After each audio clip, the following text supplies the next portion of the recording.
Good morning, everybody. Welcome. We're back. Apostle of the Future is back live. Last week we had the Tulsa Prophetic Training Institute. I felt like Apostle of the Future was live every day with our teenagers.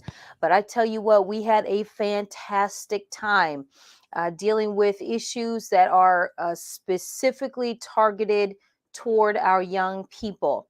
The theme of their event was identity is the key to destiny. Now, this is a statement that Dr. Price has made for years, actually, years and years. And so we decided to tie that to our young people because that's the age where you're under the most attack with who your identity is.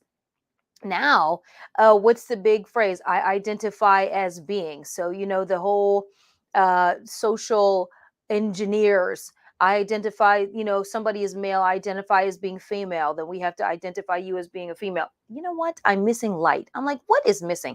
Please hold 1 second while I grab this light. Live broadcast, you got to love them, right? Sometimes it just happens. I was sitting at my desk thinking, what didn't I remember? I didn't remember my light. Let there be light. Ring lights. Listen, if you broadcast, use ring lights. They help light your world and make you not look like you're sitting in the shadows. Here we go. Ta-da! Here we go. And now I'm lit. And I have my bell because it might be a bell-worthy day. Okay, back to the topic at hand. And how identify this, identify is that, and so the pressure to identify as something other than you are is huge in the world right now, specifically targeting children. Why are a lot of typically Democratic states going Republican?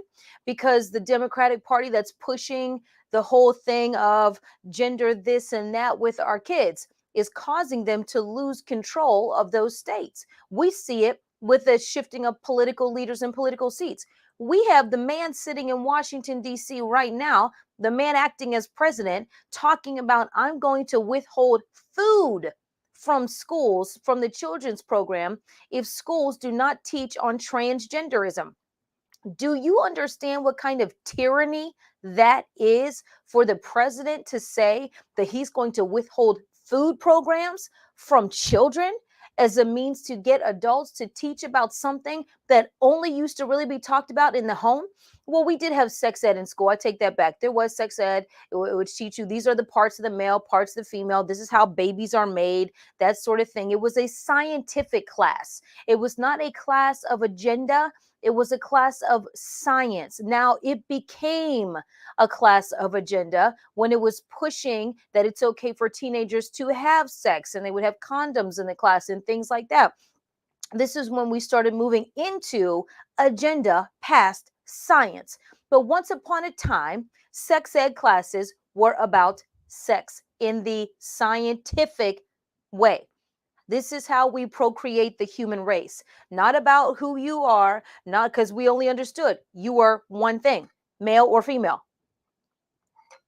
Not who you want to be, not any of those things. It was only that. So times they have changed, as we say, they have changed. Now, today, in dealing with the teaching teens about social media danger, it's really about teaching parents about social media danger because parents, grandparents, guardians, foster parents, aunts, uncles, cousins, wherever kids live, you are the protectors of your children.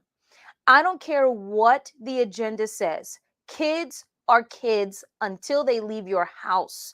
And even then, they still need you. A lot of teenagers, I'm convinced that a lot of young people get in trouble in college and especially when they move out on their own because they miss the family unit. They miss that family dynamic and they want to recreate that. So they'll date around, they'll sleep around, they'll do all kinds of things in order to have home wherever they are.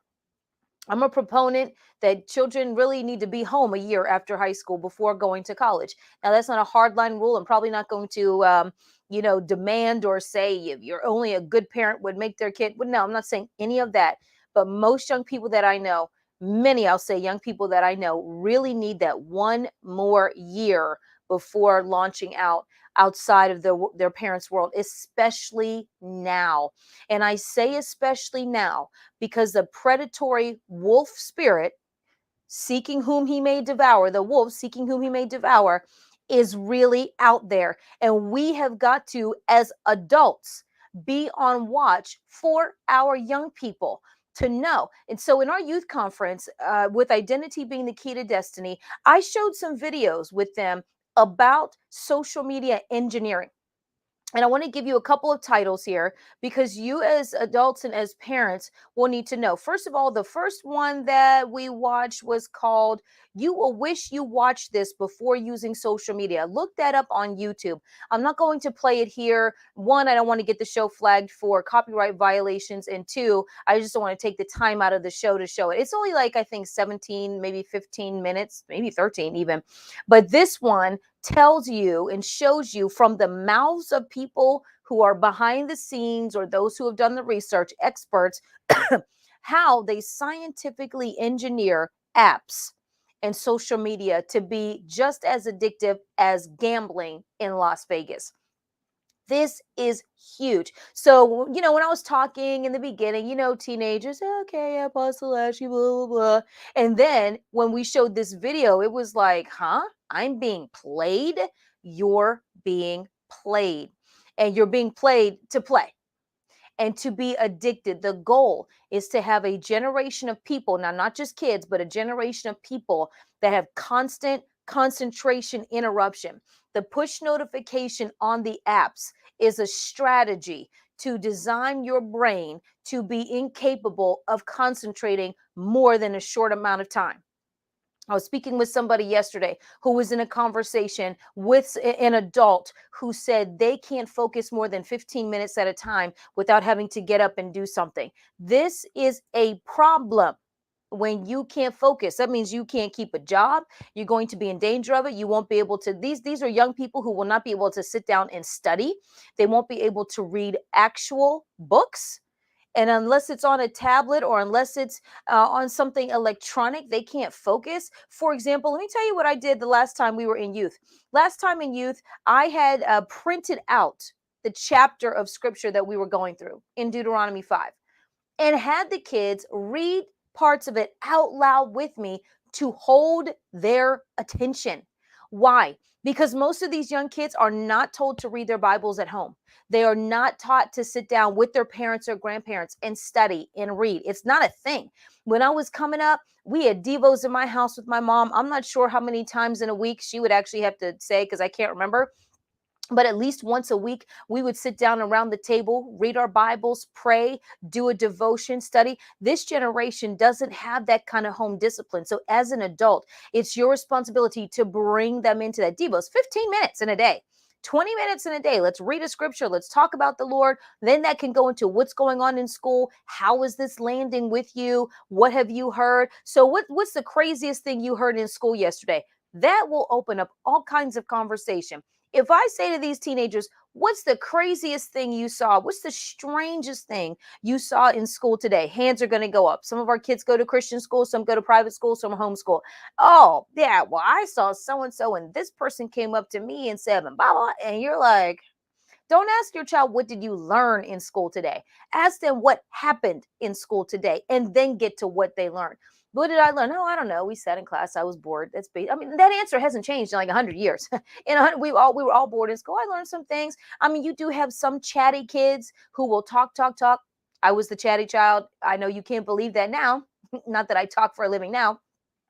I was the chatty child, but now in my 40s, I'm still the chatty adult. So you have some kids who will chat it up. You don't even have to prime them. But those children who are quiet, those are the ones that you need to pull out of their shell. So what happened today in school? What did somebody say? What was the craziest thing? And begin to make them, and I will say encourage them to talk, but not give them an option. And so in this video, you will wish you watched this before using social media. It highlights in a short amount of time the strategies that are used to seduce and addict young people to social media. Addict them. The agenda is to addict them. This is why kids don't need their own phones, that especially young ones. And if they do, I can understand now because schools are so crazy why you want your child to have a phone in school, but you need to have that thing on lockdown. Your phone can do two things. It can call two numbers, 911 and me, or me and your dad or whomever. Three numbers can be dialed. You can have these phones set up where they can be blocked up the front and down the back. You can put spyware apps on your child's cell phone to track what they're watching and looking at on their phone. I don't know where this agenda came from, but the pit of hell that said kids need privacy. Why do you need privacy? What are you doing that I shouldn't know? You're 12, you're 15, and now it's even crazier. So, hey, you could have your kid's phone on lockdown and their friend's parent doesn't. Pornography in apps, crazy insane. Gambling apps, also addicting. And then let's talk about Facebook, particularly TikTok and not Instagram. What's the other one? I can't think of the other one. It'll come to me. Anyway, TikTok and Snapchat. TikTok and Snapchat. These two right here are what kids go after. And then we had Lovey. He came in and he showed a video that scared the rest of the children out of their minds somewhat on how China is behind TikTok. They own some of these apps and they're watching and studying, and how the company that owns this app is answerable to the Chinese military. That's interesting. Nothing is as it seems. Gone are the days where it's just about having a good time online. Now, on our end of things, it's about having a good time. On their end of things, it's about entrapment, trapping, addicting, stalking, hunting. Kids are making pornographic videos under their parents' noses with these apps. In the car with their parents in the back seat, they're sneaking and doing ungodly things in the car, at home, at night when parents go to bed. These kids are on their phones and a whole other world is open. This is another video that I recommend. It's called Social Media Dangers Documentary Childhood 2.0. I'm actually going to watch this here with our parents at the Congregation of the Mighty, but this is also on YouTube. Now, I do recommend that as an adult or parent, you watch this first without your kids, because this was made for adults. This was made to give adults a wake up call. Some of the imagery can be a little graphic, so I want you to watch it before you bring your children into this. This is why I did not play this one at our event, because it was really geared more toward adult conversation with parents. Although this is what these kids are exposed to, but not every child has been. So I was not going to be the one to introduce them to something, because some of our kids, a few of our children, are very sheltered to the point where they don't know where some of these things are. Now that can be very dangerous. You know, back in the day, it was noble when you were 14, 15 years old and you had no idea what certain things were. Now it is actually a liability, because somebody can come up to you and tell you anything or make you do anything, and you don't know what something is. And when you're young, you're naive. I think the most damaging thing that you can say to your child is, "Didn't I tell you better?"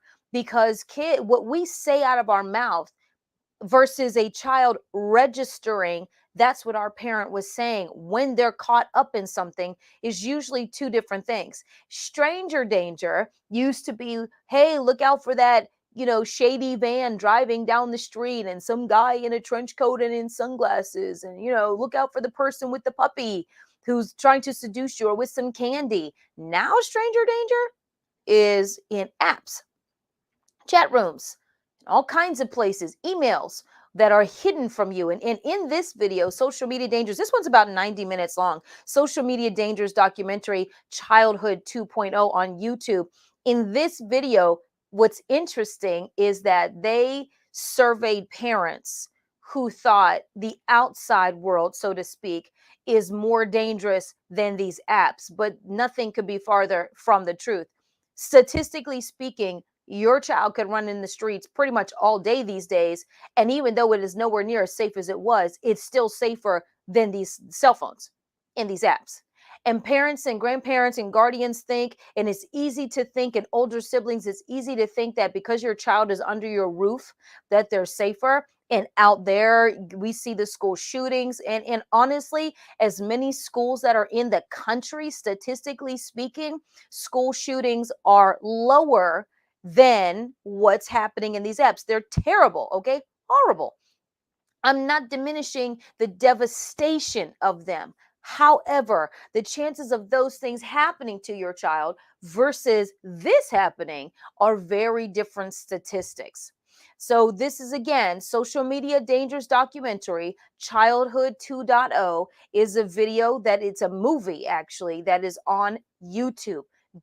Write this title down and watch it in your own time without your kids. I would say watch it with your adult friends. Watch it with other parents. Watch it with other adult relatives, maybe in the family. Anybody who has oversight over your young people. Make sure that your teachers say, hey, I want you to watch this as a teacher over these kids. Are you aware of the extensive nature of social media, what it's doing to our children? We need to watch for signs of anxiety, signs of sexual harassment, signs of in this one, just devastating suicide bullying, where they bully kids into killing themselves. Well, life would just be better if you would kill yourself. And this is how you do it. I mean, they tell kids how to end their lives at 9 and 10 years old. My assistant's son is 9. I can't even fathom this little kid actually entertaining suicide to the point of entertaining it and then doing it at 9 years old. I want you to think about who you know that is 9 and 10 years old and understand that, especially since COVID in 2020, suicides among 9 and 10-year-olds, I think it's like 9 to 12, shot through the roof. 9 to 12 years old. These are the conversations that we had in our youth event because, see, I can't play around with these kids because Satan isn't playing around. And we're guardians, and our job is to get in there and get in their privacy, get in their business, get in their book bags, check under the mattress. Kids aren't any more creative than we were. You're going to hide stuff in the same place. Check those pillowcases, check the underwear drawers, check the gym bags, and all those kind of things. Are they hiding drugs? Are they hiding porn? Are they hiding? We don't even know what else you could get into these days. Sex toys? Are they hiding those things? What's going on? If your child has had a sudden shift in attitude, there's a strong possibility that something has happened to them that they can't talk about. Don't beat them down, hollering down their necks and doing everything else, because it's going to shut them down. Now, I'm not saying to tolerate, I'm not saying to indulge, but now we as adults and parents have got to be a lot more clever in how we address our children, because Satan has gotten more clever. This whole system, the bullying, you can't tell your parents. Your parents are going to beat you. They're going to throw you out of the house. This is what they threaten with. They're going to throw you out of the house. They're going to send you to jail. They're going to send you to, they're going to turn you over to the system. You're going to be going into foster care. We have got to understand the strategy against our children and change the way we communicate meaning and the way we think, meaning we can't assume that what looks like rebellion is just flat out rebellion because they don't want to do it.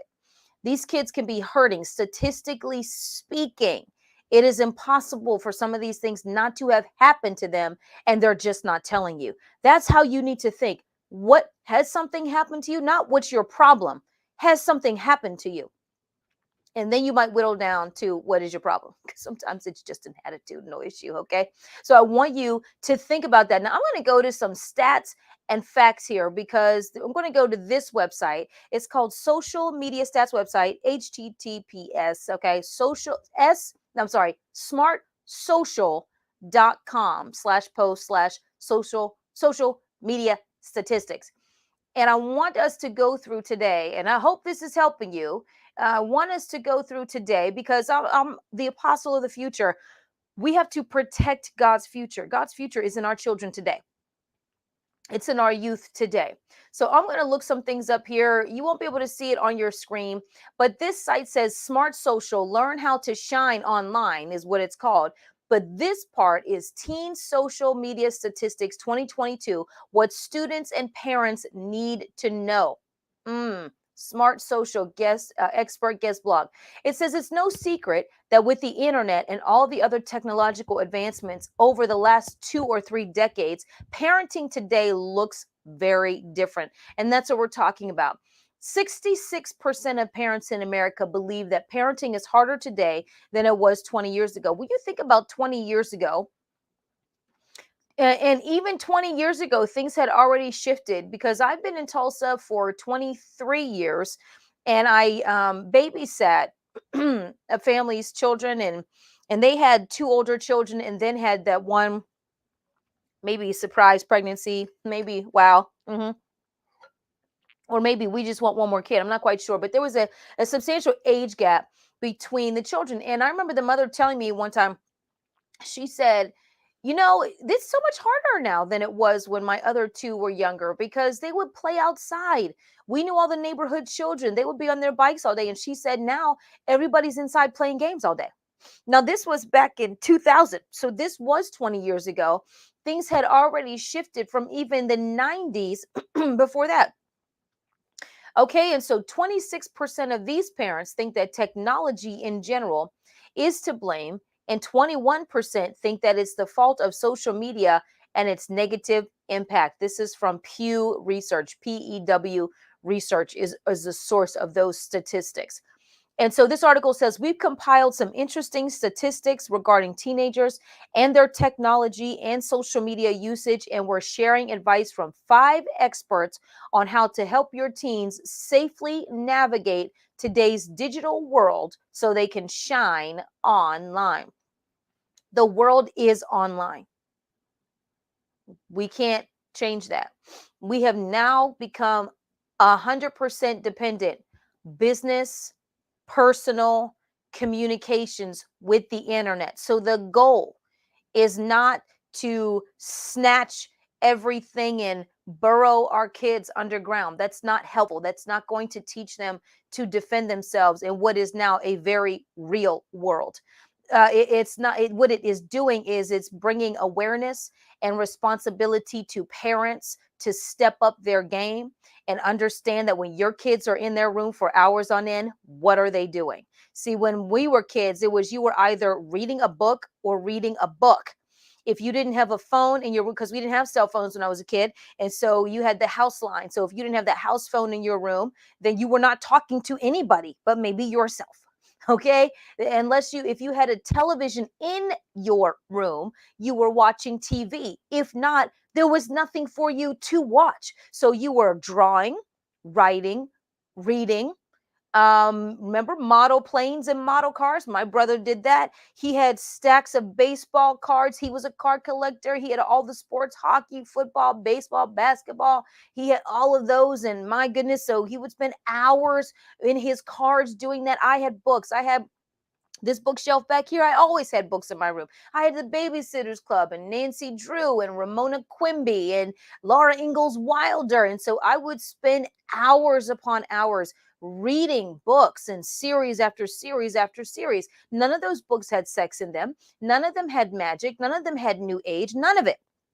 And so when we were off in a corner somewhere in the house, now, kids can't get into trouble because it takes nothing for children to get into trouble. But there was zero concern that we were connected with perversion, or unless you were sneaking something under the mattress. We talked about that earlier. But in general, not going into somebody else's world of sin or world of addiction. That wasn't the case. Now, when kids come home, and I tell them, and from statistics, I started telling parents that I know and the ones in our ministry, you need to take those phones. Come on, what do you need this for anyway? Especially at night. Collect those phones because that's when things go down. All right, so teen social media statistics. 85% of Americans own a smartphone. 87% of American teens own an iPhone, and 88 expect an iPhone to be their next phone. 87%. This is from How to Geek. That's the source. Next stat, non-school related screen time among teenagers doubled from pre-pandemic estimates of 3 hours a day up to 7.7 hours in a day. 7.7 hours in the phone. And when you watch this video that I told you about social media dangers, I believe one of the young ladies, the teenagers on there, talks about how she said you just start looking at stuff in your phone and you blink and like 4 hours has gone by or something crazy like that. I'm like, first of all, there is no way in the world my mama, even today, will let us be in our phones that many hours. In this video, you also see two little boys, so cute, little. I think they're under 10 years old, addicted to their phones and social media. And you know what's the sad part when I'm watching their parents? Their parents feel like it's beyond their control to control this with these kids. These kids are little. They don't have jobs. They can't drive. They have these phones because you gave them to them, or if a grandparent or aunt gave them to them, and you let them have it. One child having literal anxiety attacks because of social media and the cell phone. This is crazy what we're seeing here. 95% of American teens have daily access to a smartphone. That's no surprise. 46% of teens report being online almost constantly. Let's think about this now. So what happens is whenever you cannot, somebody who is constantly in their phone, in their phone, mine's a phone, in their phone, in their phone, in their phone, in their phone. You know what that means? That means that they're not here with us. They're not being social with us. And they're not, 9 times out of 10, they're not watching something beneficial. At least this is beneficial. We're learning here. We're exchanging wisdom. This is educational. Are they watching that? No, they're watching something that is not educational, most likely. And what happens is they develop a social anxiety, which is interesting since this is social media, but they develop a social anxiety to where they cannot engage with humanity unless it is on a phone. Where are we right now? They're moving to the metaverse, virtual reality. So they're pulling everybody as much as possible out of reality. Now let's combine this with the other agendas. So we have gender insanity going on, the legalization of drugs, hard drugs, not just marijuana, which is bad enough, hard drugs legalized in certain states. Insane, especially the most demonic ones. We have the music industry, which has pretty much full-blown porn in a lot of their videos. We have video games and video game statistics and how many hours children and adults, especially adults, really are hooked up in video game addiction. And social media being the most accessible, cheap way. Most of these apps are free. You don't even have to pay for them. Just download them for free. Download them for free. Download them for free. Well, what's the payoff there? And so this whole agenda working in tandem is to have people addicted to something in their life that is controlled by someone else. Sometimes I'll just put this thing down just to prove I can. And you know what? The habit to pick it up is real. Now, and I'll check. So, for example, emails come to your phone, text messages, voice messages, everything else. And so what I'll do is I will open up my email. I'm going to check on my computer. I'm going to not even have this thing in my hand. How long can I go without picking this one up? Because I'm telling you, the programming is to get us to do this as much as possible. You have kids on these phones at night communicating to one another, and these children cannot talk to people in real life. Let's play this out. So if you can't sit in a room and have a conversation with your family, that's an issue. That might be like, oh, that's just so-and-so, they're whatever. In public, they're just shy. It's, they don't, okay. Then they can't answer questions in class because they have anxiety about speaking in front of people. How about this? Then you can't interview to get a job because you have anxiety. You can't get a job. You can't make money. You're going to have kids 92 years old living in your house because you've been raising them to and enabling them to not be forced into society. Not and social media is such a deceptive term because it really does have you thinking you're being social. Actually, social media has now made the world antisocial, if you think about it. So you have kids who can't talk to each other. Like I'll look at our teenagers over, they all congregate by the fireplace in our cafe in that area. And sometimes I'll watch and I'll see and make sure they're talking to each other and not just in the phone, in the phone, in the phone. I'll put these phones down, or I'll just go over and start talking to them to pull them out of it into conversation. You guys are here with your friends. Talk to your friends face to face. In youth group, I make them speak, I make them talk, I make them answer questions and not just sit there like, oh, I don't know what I'm doing. For let's see here, 34% of US teens picked Snapchat as their favorite social media network in the fall of 2020 and ranked TikTok at 29%. That's interesting. An average of 5+ billion snaps are created every day. Over 5 billion snaps on Snapchat. That's crazy because considering how many people are not on Snapchat, even though that's a lot to be on, but a lot are not, that's a whole lot. That's like the whole world taking a picture of themselves every day. I mean, I know there are over 5 billion people on the planet, but that's pretty close. So that's that many people snapping. And interesting, 48% of US internet users between the age of 15 and 25 years use Snapchat. In 2020, TikTok overtook YouTube as the most used app by American teens and preteens with 105 point daily usage minutes. 105. That means that kids, teens being on Snapchat for over 90 minutes a day, over an hour and a half, taking pictures in the little filters and the little whatevers. In 2020, TikTok, oh, I already said that. TikTok has a total of 78.7 million users in the United States as of 2021. How many people are in the United States? How many people are in the United States? I knew this stat last year because we did all this COVID stuff. Let me see. Um,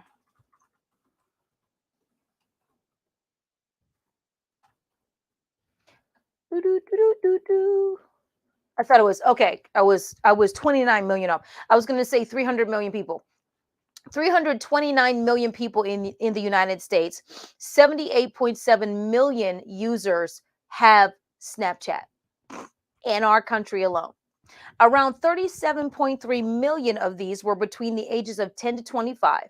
Female users between the age of 10 and 19 take up TikTok's largest user demographic. Now, let's talk about girls for just a minute and social media. This, yes, okay, this video right here, this movie, Social Media Dangers documentary, Childhood 2.0, will give you great insight into what the girls go through on these apps. Now, what's interesting is there's a lot more discussion about the damage done to girls than there is boys. And that kind of disturbs me because in this video, the guys talk very honestly about porn and all kinds of things. They have a segment where they address it with them. And whenever you go to look for the research and study, you find a lot more information about girls than boys and the damage to it. And so girls, because a lot of the videos with the women, the ladies, they're not dressed, they're this, they're that. And so the pressure to become who you're not, but then the guys' pressure to use porn is over the top. When you watch this and you see how many guys say, oh yeah, by the time you're in 7th grade, yeah, everybody's seen porn, everybody's watched porn. It's I think it's some very young age. And just it's time to it's time to snap out of what once was as adults, especially if you're over 40 years old. The way we were raised 40, 50, 60 years ago, gone. The naivete, gone. The innocence, gone. When it comes to porn, if back in the day it was all paper, so you had to know somebody who could get their hands on dirty magazines, who could get their hands on trashy something or other, who could get their hands on a dirty movie or a VHS, and go over to so and so's house, and oh, it's R-rated, and there's nudity, oh my goodness, they're naked now, right here. I mean, I'm using one of these websites to build flyers and all this kind of stuff. It is not made in the US. And so when I'm searching for pictures, I don't know what I even pulled up, but all these, like, the top portion was what I was looking for. And as I was scrolling, I'm seeing all these topless women. And I'm thinking, how did this even happen? I was searching for something else, and that was tagged in the search. I'm making a flyer for church. So, how does this tagged with something tied to church? So, you see how smooth and slick the agenda is, that you can be using something very much G rated, so you think, until you begin to search for certain things. And they do that on purpose. I have a friend, she has several children. Their kids got a Wii, and they were already very strict with their kids. And they found out that they got and found topless women, they found naked women through something on the Wii. Of course, she blew her lid and did all these kind of things. I know somebody who discovered that. Now, here's something interesting. This is interesting. I want you to lean in. She's nursing her kids at home. This is where you do this, at home, freely, because, hey, depending on the family, and was not aware of the older sons registering her breasts, which caused curiosity, and they looked it up. This is where we are right now in our world, that the kids got into a whole mess of porn online because mom was nursing the baby at home. And because of how different society is right now, they needed to know what's going on here. And what else do other women have that aren't mom? And they're like 9 years old, 10 years old, already exposed in a household that does not endorse that at all. It's very interesting. See, so this is what I'm talking about when I'm saying we have got to shift how we think and do things.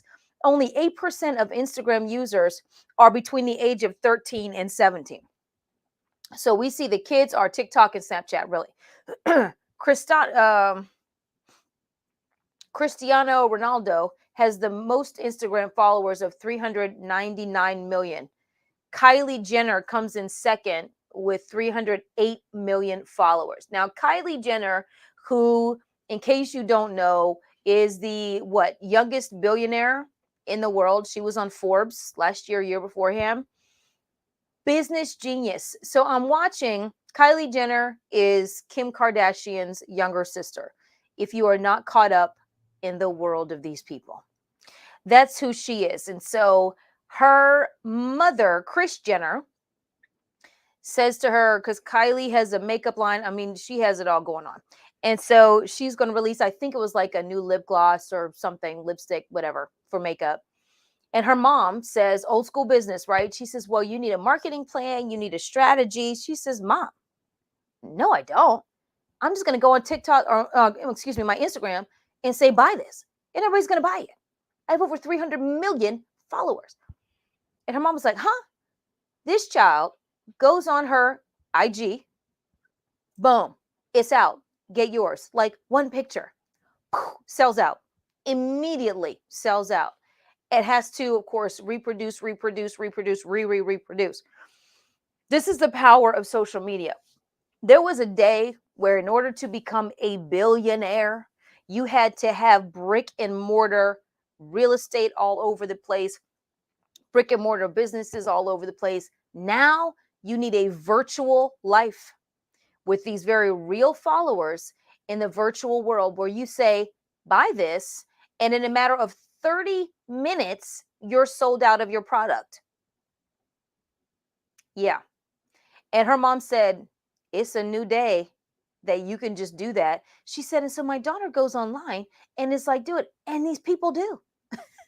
No campaign, not one commercial, not one flyer, nothing. This is the power of this industry right now. 80% of 12 to 15-year-olds play video games online. Okay, so what do teens think? This is a percentage who say social media makes them feel. Social media makes them feel lonely. Let me see. Okay, oh, I see. So let me read this right. 3% of kids said social media makes them feel more lonely. 25% said social media makes them feel less lonely. 3% says that social media makes them feel more depressed. 16% said less depressed. 8% says social media makes them feel more anxiety. 12% say less. Okay, so 20% say social media makes them feel more confident. 5 says less confident. 18% of them said social media makes them feel better about themselves. 4% say worse. And 20% say social media makes them feel more popular.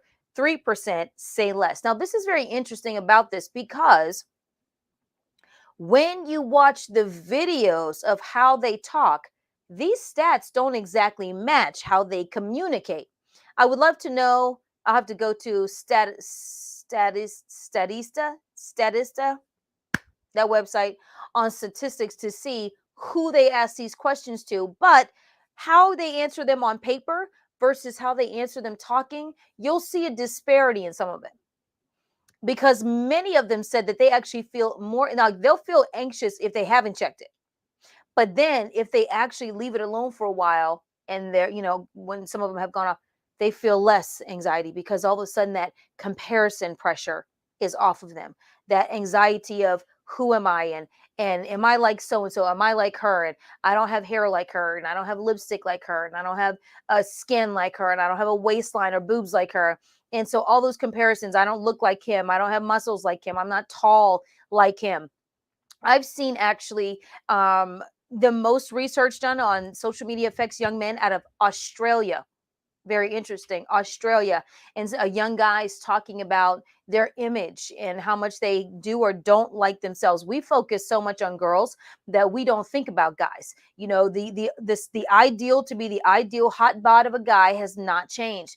You want to be tall, you want to be leaner, you want to be more muscular, you don't want to be too thin, you don't want to be too big. So if you have guys who are short and stocky, you have kids who are wider, more round, husky, all those kind of things. Now there's even more damage that can be done to their psyche, which is why it's great when parents regulate on how much of that their kids get into, so that they're not going down the rabbit hole of despair as boys as well. Boys have eating disorders. Boys get addicted to diet pills and things like that too. And we don't talk about those things. We just usually talk about it with girls. Okay, let me see. Percentage of social media users who say they sometimes feel left out or excluded when using social media. Let me see. Hey, let's see who has deleted social media posts because they get too few likes. This isn't that video, the video that I'm talking about. 43% low social emotional well-being, 13% high social emotional well-being. So what happens is now, if kids post something and it doesn't get a lot of likes, they'll take that picture down. And then they'll try and do something else to get more likes, more hearts, more comments, more likes, likes, likes, likes, likes. And so they'll feel bad about themselves if no one comments or likes what they do. In the video, the first one, in this one that you will wish you watched this before using social media, they talk about the dopamine release that you get in your brain from watching likes and hearts on your posts, the same as gambling. So that also ties that back together of how this is orchestrated to get people, particularly teens, and I know adults, hooked on a high. There are people in my church who cannot make it through praise and worship without being on their cell phone. Can't make it through the sermon. Can't make it through sitting out in the cafe on that phone for hours, hours, hours. Adults. So this is not just engineered toward children, but we know that young people are the most susceptible. 57% of all teens agree at least the teens that they asked, because you didn't ask every teen, but anyway, agree that using social media often distracts them when they should be doing homework. 57% take that phone when they're doing homework. 54% of teen social media users agree that it often distracts them when they should be paying attention to the people they're with. We're really tight with our adults when we're out at lunch and in meetings about being on the phone. 29% of teen smartphone owners that they interviewed say they've been woken up by their phones during the night by a call, text, or notification. So you wonder why your kids are tired in the middle of the day. If they have their phones with them at night, it's because they're on their phone. If you take that phone, you'll probably see them awake during the day and alert, paying attention, able to concentrate. 42% of teens agree that social media has taken away from the time that they could spend with friends in person.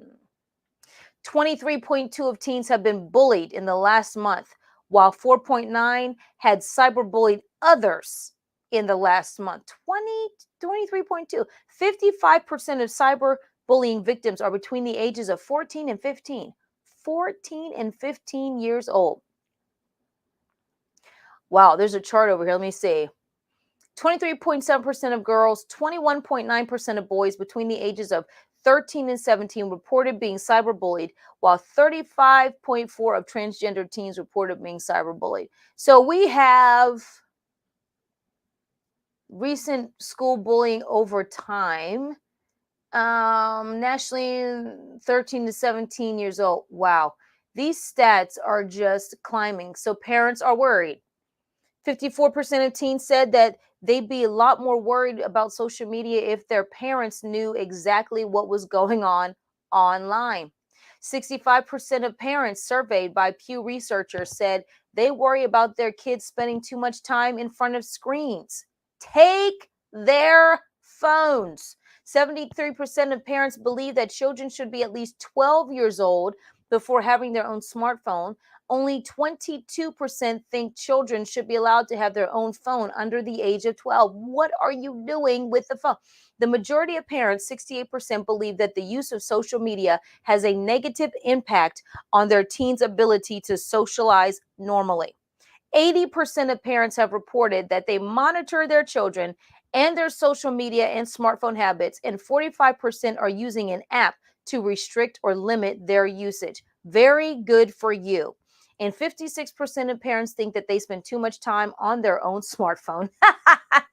Yeah, because that's how your kids get away with it, because you are hiding out or being distracted on your own phone.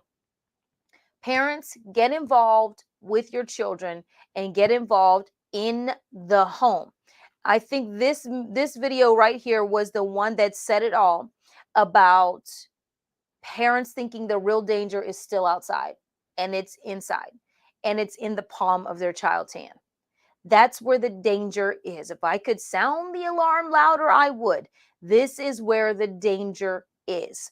Right here, kids. I just what was I watching? This something on somewhere, one of these whatevers. And this guy was blackmailing a whole bunch of girls in his high school. It was a very small town, but he was blackmailing them into nude pictures and all this kind of drama. Actually was very successful at it. It took some time. It took the law enforcement a minute to figure out who he was, and he ended up being the quiet kid in school that was everybody's best friend. He was the quiet guy that he was friends with these girls, and they didn't know it because he was using a whole other fake profile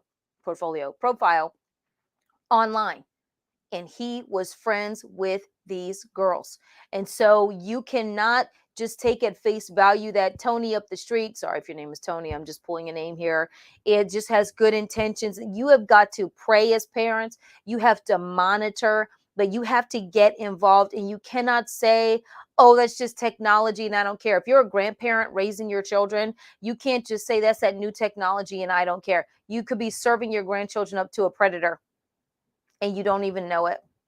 And that's how easy it is. That is how easy it is. You have to check and make sure they don't have more than one phone. You have to check their shoes and see something isn't hiding in there. I'm telling you, when we went to school, my mother searched our rooms. Yes, she did. And she was smooth about it. We never knew the things they tell you when you're older. But she was smooth about it. She would go through it. And if we started acting kind of weird or strange, yes, she did. She's like, don't give me that privacy. A friend of mine took the doors off of her kids' bedrooms. She has 4 kids. She and her husband. He's like, you don't need doors because if you don't know how to act right behind them, we're taking them. I think they just got their doors back on last year, maybe after several years.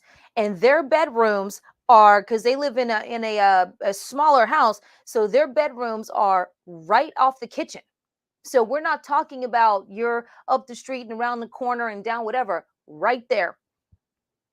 Yes, parents, you have the control.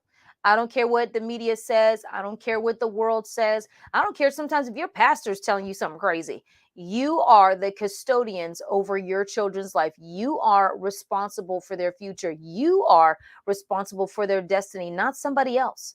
This is not a stranger's responsibility. This is your responsibility. You are the one who is, I will say it again, you are the one who is responsible for this to happen. It is on you to watch over your children, to watch over their future, to watch that technology. Yes, it's going to take effort. Maybe you might need to get another family member involved if this is overwhelming you, but this is overwhelming. This is very overwhelming because the enemy has come in like a flood because we've let the guards down.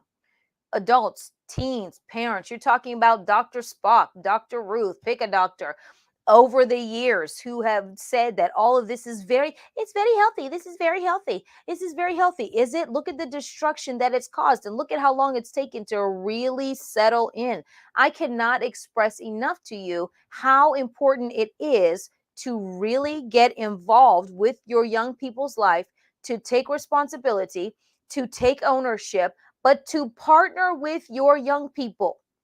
I'm not talking about not being their parent or their guardian. To partner, talk to me.